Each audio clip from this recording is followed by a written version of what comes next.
Hey folks, Kilt-Man here. Kilt-Man at your late night services. Well, it's late night for me. I don't know what it is for you guys when you're watching this, but it's late night for me right now.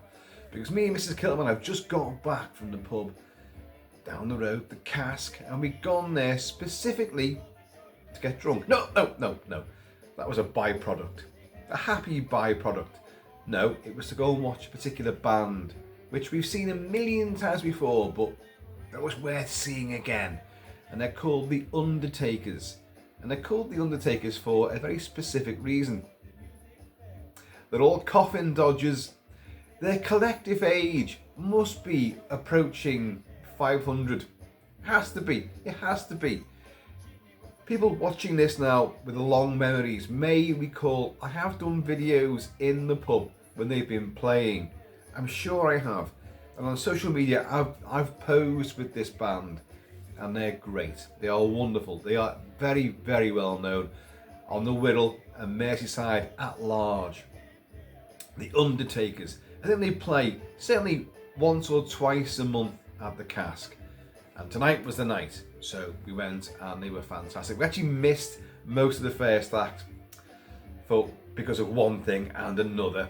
And we got there for the final two songs in the first act. And then the lengthy intermission. And then got all of the super extended second act, and lots of alcohol was consumed, and a bit of, well, I wouldn't say dancing, but when we got in there, where we got to the bar, we stayed by the bar, and you couldn't get anywhere else.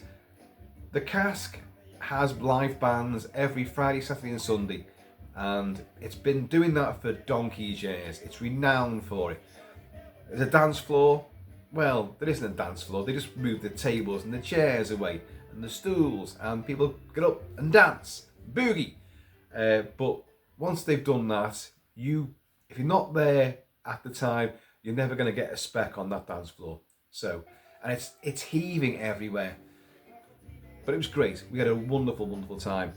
But the reason why I'm doing this video is because they played a particular piece of music, which we all know and love. It's iconic, it's revered, it's been covered a million times over. And one of the guys there, he's known as Brian Saxophone Jones. Brian Jones, he has to be late 80s, has to be, possibly even more. And I have done stuff on him before. I know I have. And my missus knows him and knew his wife. His wife died a few years ago, sadly. But Brian Saxophone Jones goes on. And I've got a feeling this guy's heart doesn't actually work. It's not pumping blood, but his lungs are still working. And that saxophone, oh my God. As I say, these guys are all very old.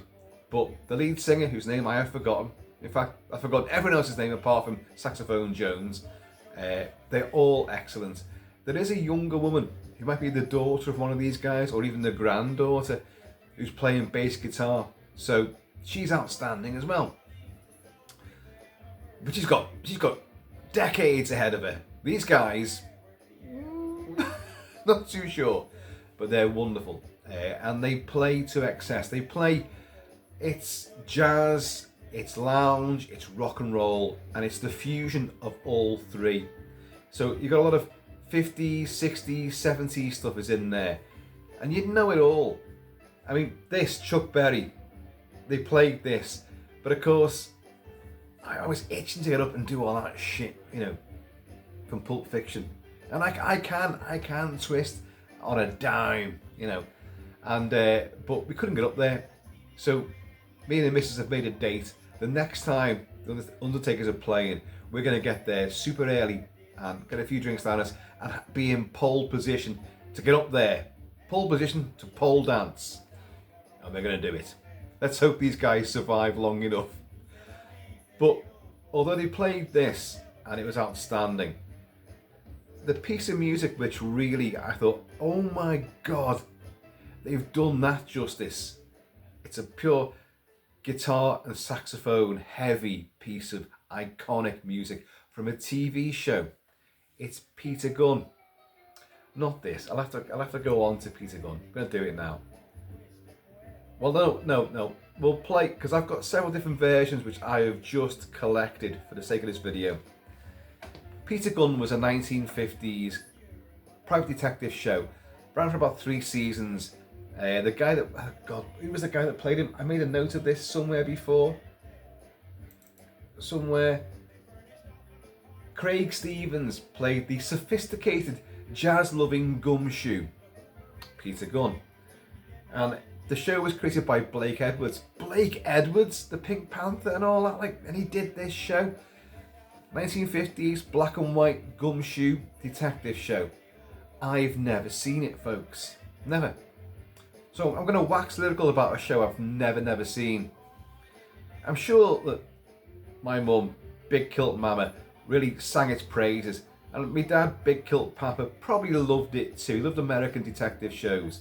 But this was way before my time. I grew up on the 70s TV shows and obviously everything that came afterwards. So things like Angie Dickinson in Policewoman, The Rockford Files, Petrocelli, that kind of thing. Starsky and Hutch, they're the things that I knew and loved and grew up with. But these older ones, I knew of them, but never really watched them.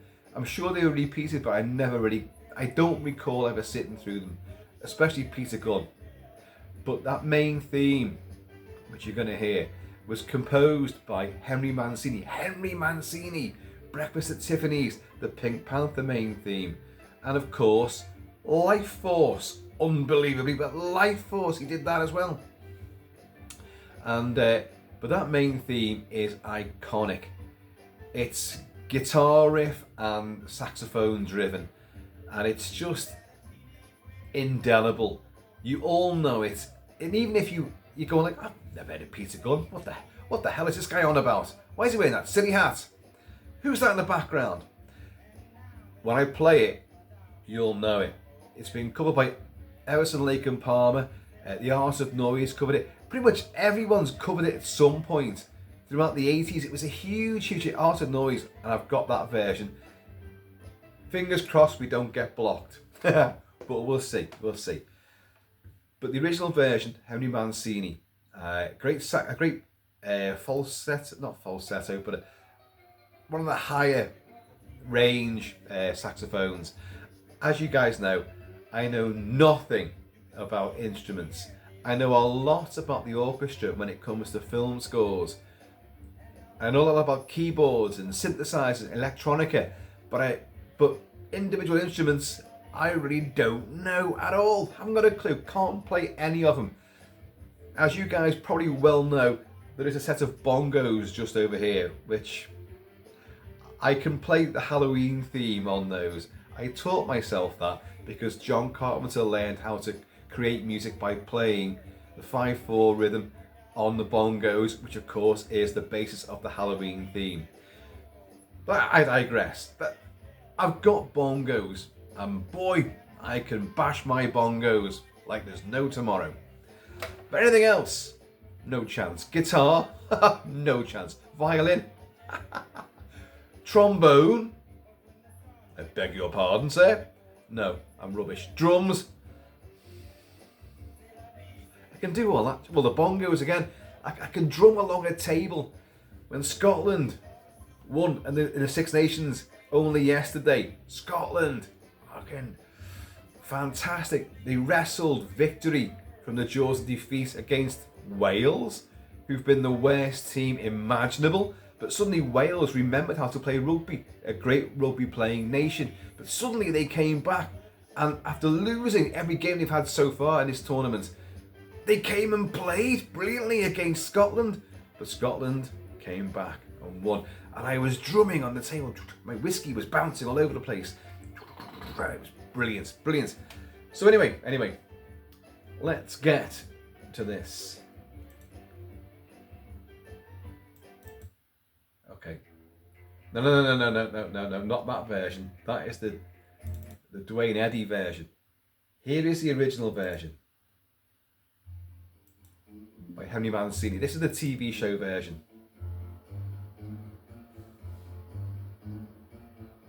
You know it. And if you don't know it, you're loving it immediately.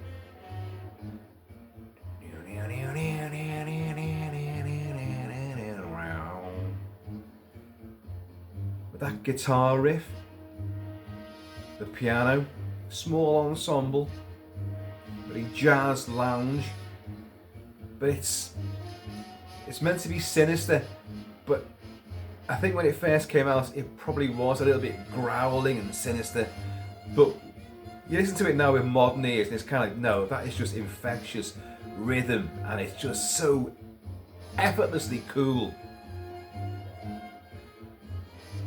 But listen to the saxophone.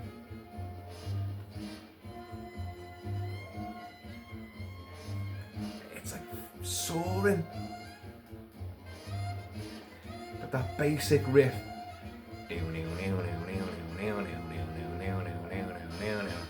It's brazen, it's cocky. The lead guy, like Peter Gunn himself, was a sophisticated jazz-loving detective, and he broke the rules, so far as I know, for the show, because every other detective show at the time was very noir, and your main guy, your hero, your anti-hero, was haunted. He was an ex-copper, but his partner had been killed. He'd been set up. Whatever had happened, he'd been left jilted by numerous wives, and his life was a misery. And he was a hard-bitten gumshoe. But this guy, Peter Gunn, wasn't. He was, from what I can gather, was quite happy. Loved his music. Loved the nightclub scene. Loved the ladies. So that was. I'll play that again. I'll play the original again, and we'll turn it a bit. So this is Mancini.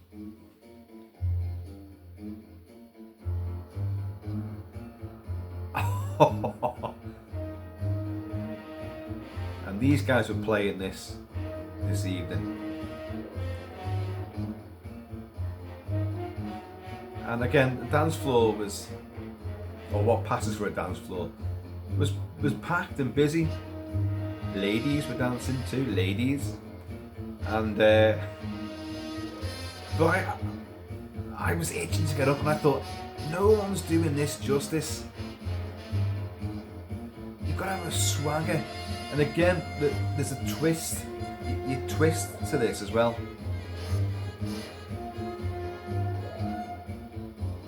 It's playful. It's brash. But listen to that. Listen to the saxophone. It growls, it snarls, and it soars and wails, and the other brass underscores it superbly.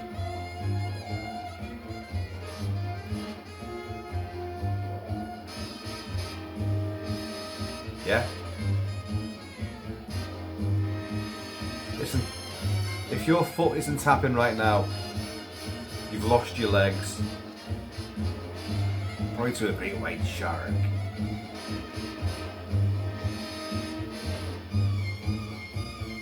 Listen to it.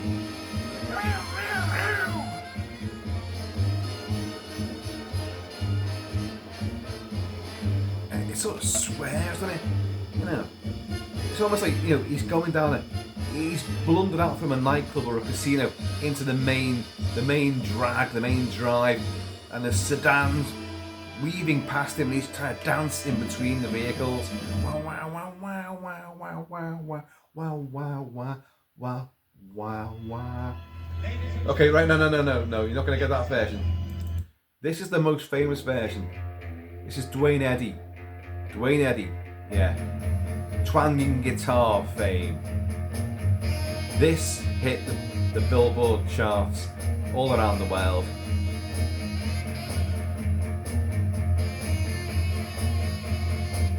See, it's amped up, isn't it? There's a bit more testosterone to this. Mancini's version was the 1950s, and it was the lounge collective. It was risque for its time, but it still played to what people kind of knew and loved. But this, it's more dynamic, isn't it? Oh, that gets you, doesn't it? You want to be a private detective, don't you? There's my mole, my gangster's mole. My stool pigeon. Miss Kentucky Fudge. Again, there's a swagger. You know, it's cocksure. But then you get this, Dwayne Eddy's speciality. I mean, many people think that it's Dwayne Eddy that came up with the theme tune. Mancini.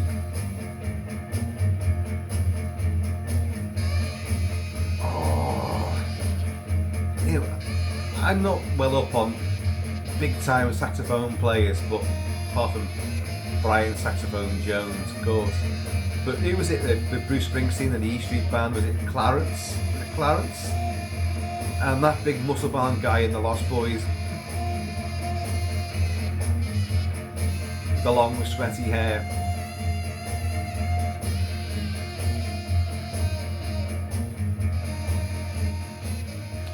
Was it? No, not Acapulco. That was a trumpet, wasn't it? With that little thing at the end. Right, so that was Dwayne Eddy's version. You got Emerson, Lake and Palmer did a version with vast banks of keyboards and synthesizers.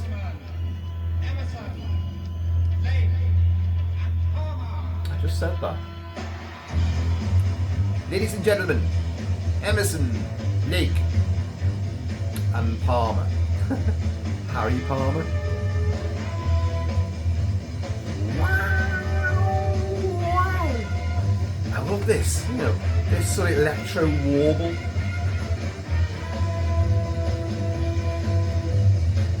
And again, the basic riff and rhythm, you cannot deny it.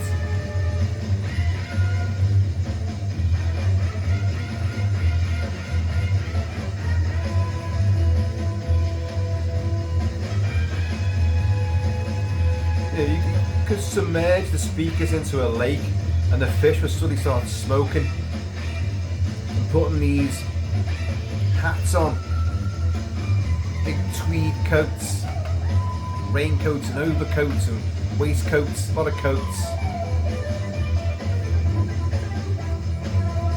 Doesn't that sound like Donna Summer and I Feel Love?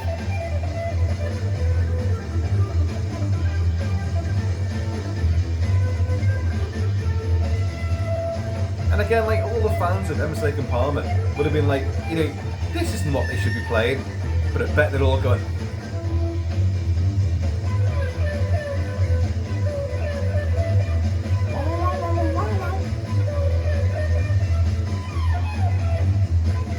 Isn't it great? Even this version is super, super cool and addictive.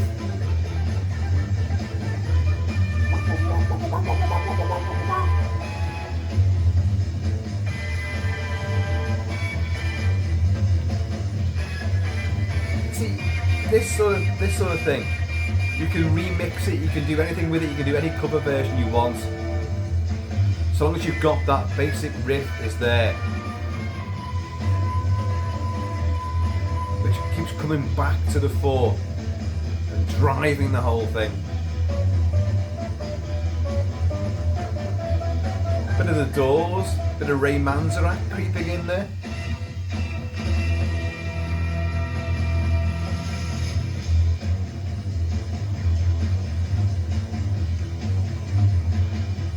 Small cat has just joined us.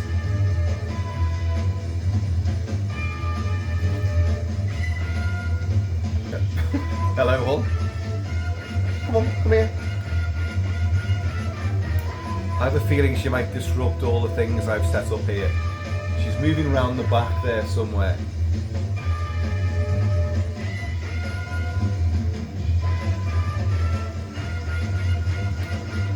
I hope these guys live long enough for the next performance in the Cask. They play a lot of different pubs and clubs around all of the Wirral and all of the Northwest. And a lot of people obviously follow them every time they play somewhere. So the pub, the club gets filled with all the regulars, all their hangers on, groupies. That's what I'm looking for.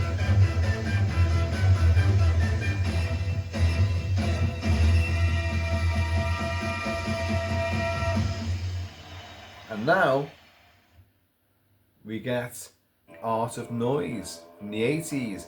This is the 12-inch Megamix or extended version. And this was huge at the time, like, I mean, I was going out clubbing it when this came out. And everyone was doing like, and all this shit, like. And you could guarantee that no one who was dancing to it knew it was a TV show. I did, although I'd never seen it. And to this day, still haven't seen it.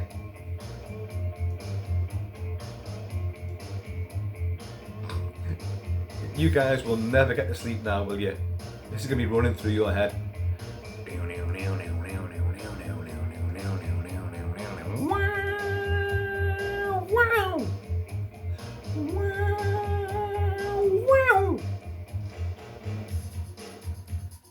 See, this is cool, isn't it?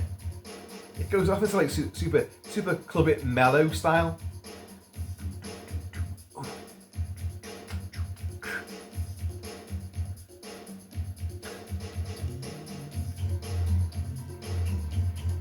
It's typical Art of Noise. It's smooth, isn't it? But cool.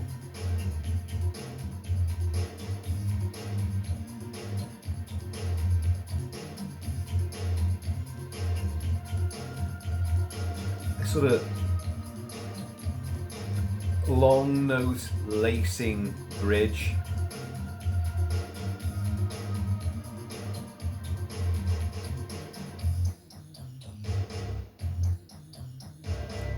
You're calling it dum dum. Dum dum dum dum dum dum dum dum dum dum dum dum dum. And again, you've got that kind of big brash feel. Even though this is monumentally synthesized and pure electronic, but you've still got that element of like the big band giving it some wallop.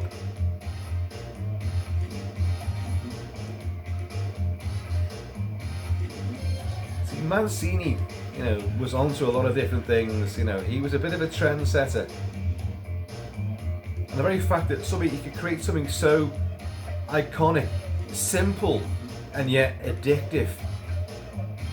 That it gets covered by so many different artists, bands, groups, you know, across the entire spectrum.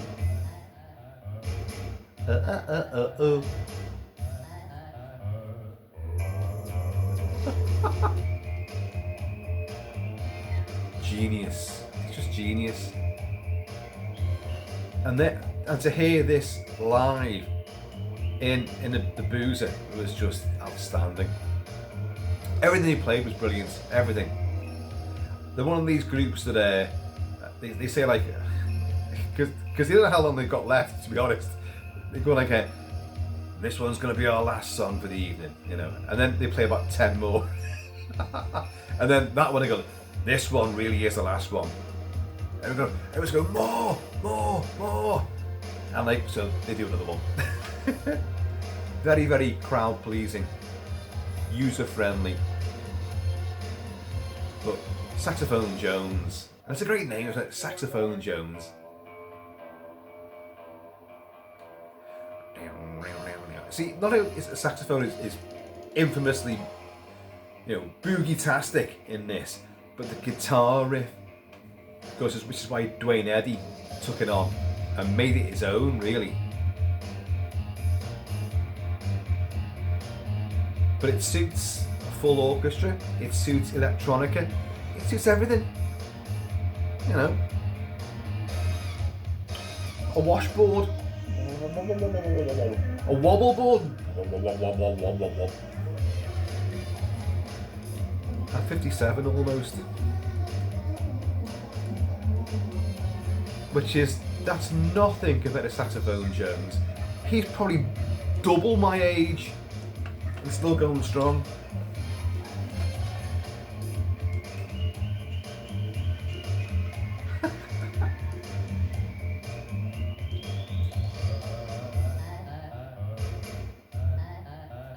even this stupidity, it doesn't detract from that absolutely effortlessly cool main riff. If anything, you've got a riff that simple but bold and emphatic and totally contagious. You can wrap anything around it, submerge it in all sorts of other electronica and grunge and garage and whatever. You can rap to it, but it won't detract from that main riff. If anything, Art of Noise really sort of, especially perfected it with that overarching sort of long line stuff. It gives it a much more epic quality. Ah, that's great.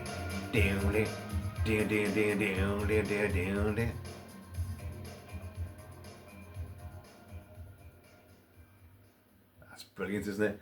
Okay, we'll go back onto the original. The original for Mr. Mancini. And we're going to crank it up a little bit.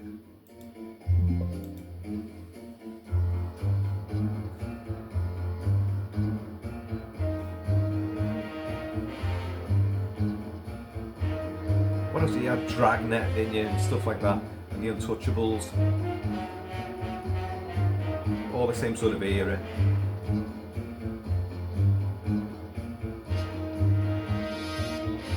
If you listen, you can hear suspended cymbals there as well, which are being brushed.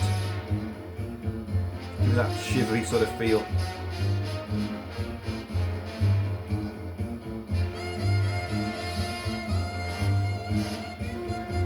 Tell the brass rock, they're all doing that synchronized.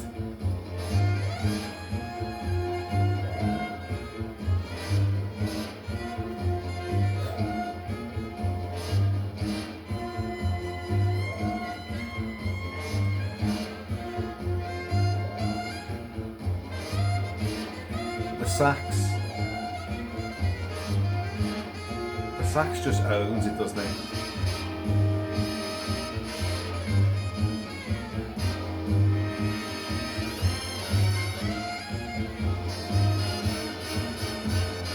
Oh, it's just awesome.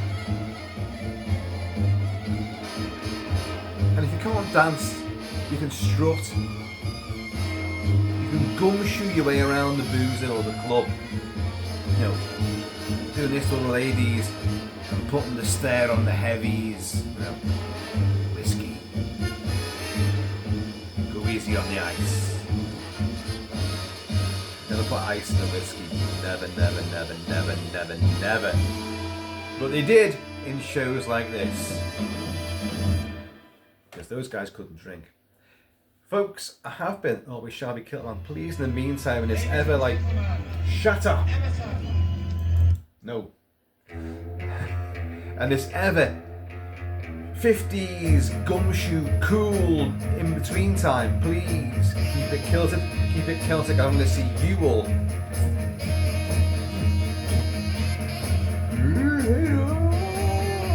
Oh, by the way, Mrs. Kilt-Man did take videos of the band, and someone else better than me, tech-wise, would have put them into this video, but not me.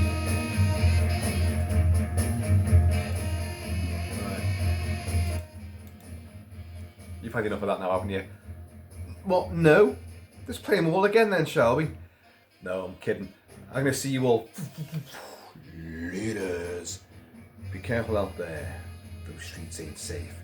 So best go into the pub. Get a drink, listen to the band. It's safer that way.